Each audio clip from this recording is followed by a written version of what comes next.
Joining us now, our regular US expert, Bruce Wolpe. Bruce, great to see you in person. Canberra. Thank you so Lovely much. to have you at Parliament House. It's great. Donald Trump, as we saw in that report there, suggesting that support for the impeachment process is at around 20%. He's taking some solace in the fact that there's, it seems, waning public support for That's exactly right. He hates the idea that he's being impeached. He thinks it's illegal, it's unconstitutional. He wishes it would go away. It never existed. The Democrats are on a witch hunt. But given that he sees some movement in the polls, especially among independents, and also in some of the swing states, towards him and against impeachment, he takes a lot of heart from that. And there have been no Republican defections. No member of the House, Republicans in the House are expected to vote for impeachment. There are no senators who have said they're going to vote to convict him of charges if it gets to a trial in the Senate. And so for this reason, he is pretty encouraged and feels he's in a strong tactical position.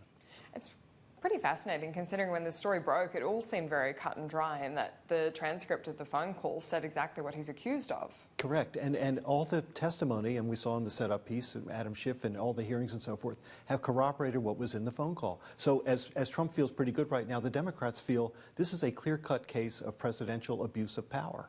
And they feel their case is strong. They feel over time it will reach the American people, and they will become more and more convinced of the gravity of this. And they are going to proceed. They've reached a point where politics are politics, but something significant in the Democrats' view has occurred as far as abuse of power is concerned. They want to hold Trump to account, and we'll see that unfold in the Judiciary Committee next week and then on the House floor. But Trump says, I'll win impeachment process, and he will, because without any Republicans splitting off, that's well, correct. Then it might not be a great look, but it doesn't mean that he leaves office. And what we don't know, though, is at the end of this process, what is the true political impact with an election coming in November? Is Trump stronger or weaker for being impeached? Now, I think looking back at history, Bill Clinton was weaker, even though he was vindicated. Richard Nixon, of course, suffered the ultimate consequences. So that's to be seen. But Trump is going to go into this. I mean, he is the bull, right? And he's going to go into this and try and get through it. And it seems like he's using it to his advantage even. In his tweet, he said support for impeachment is dropping like a rock down into the 20s in some polls, which we mentioned. Dems should now get down to work and finally approve USMCA and much more. Is he using this against the Dems now? He's using it against the Democrats, and there is an issue here for the Democrats. Yes, they're conducting this inquiry, but Democrats were elected to do something else for the American people when they took back control of the House of Representatives a year ago. So stuff on health care and stuff on infrastructure and other things that the American people want. So it is an issue. But it will have the effect of keeping Nancy Pelosi and the leadership focused. Okay, we have this. Let's get it done. Let's do the best we can with it. And then let's get on with our work with the American people at the same time. We've got some comments of Donald Trump on the Navy SEAL story. Have a look. It's about time.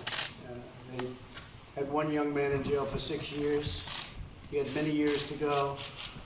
And a lot of people think he shouldn't have been there. And I gave him a pardon.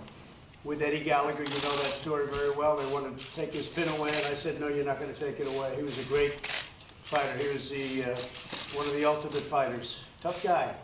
These are not weak people. These are tough people. And we're going to protect our war fighters. I've been given a lot of thank yous. What are your thoughts on the fact that Trump has done this? He's been criticised by some members, former members of the military. Yes, for intervening in the military justice process. Indeed, but he's basically restoring the rank of a disgraced SEAL. The way Trump sees it is these are the America First warriors, and he is going to stand with them. And he can call out an element of PC associated with war crimes charges and so forth. And he wants to be seen as the commander-in-chief who is with his troops and will defend them to the end. So with his base and with the SEALs and others associated with the military, this is a clear winner for him, and that's why he's doing it. And he is the commander-in-chief at the end of the day. He is, but there is a system of military justice. It deals with the most sensitive issues, war crimes, charges of war crimes. And the argument from the establishment figures in the military was, let this play out. You always have your pardon power. You always have, but let's get to the end of the process, weigh it, and then decide. But Trump, as I said, he stands with his America First warriors, and that's what he's going to do. In terms of standing with the US view on things, and maybe with his base and their view on things, yes. I want to talk about China, because right now the trade deal, he's been pushing China hard on this. He promised that he would. But it looks like that he wants a deal right now. Is that a fair sense of things? And Yes. The Congress is making it a bit difficult for him. He doesn't want something to disrupt the direct negotiations, no matter how they turn out. You know, all years we've been talking about the China trade deal.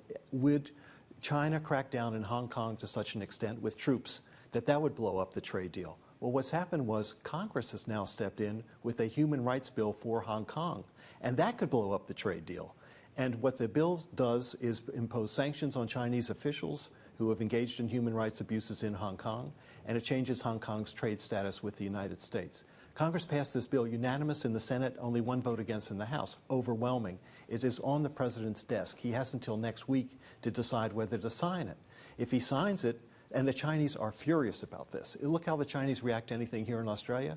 But this is on steroids on this bill, as far as Washington is concerned. So they're pushing back hard. So does Trump sign it and have China blow up the trade, or does he veto it and have the human rights activists and Congress come down on him and override the veto? With margins like that, this will be passed into law over his veto. And then what happens? So this is quite a complex moment in a very delicate negotiation.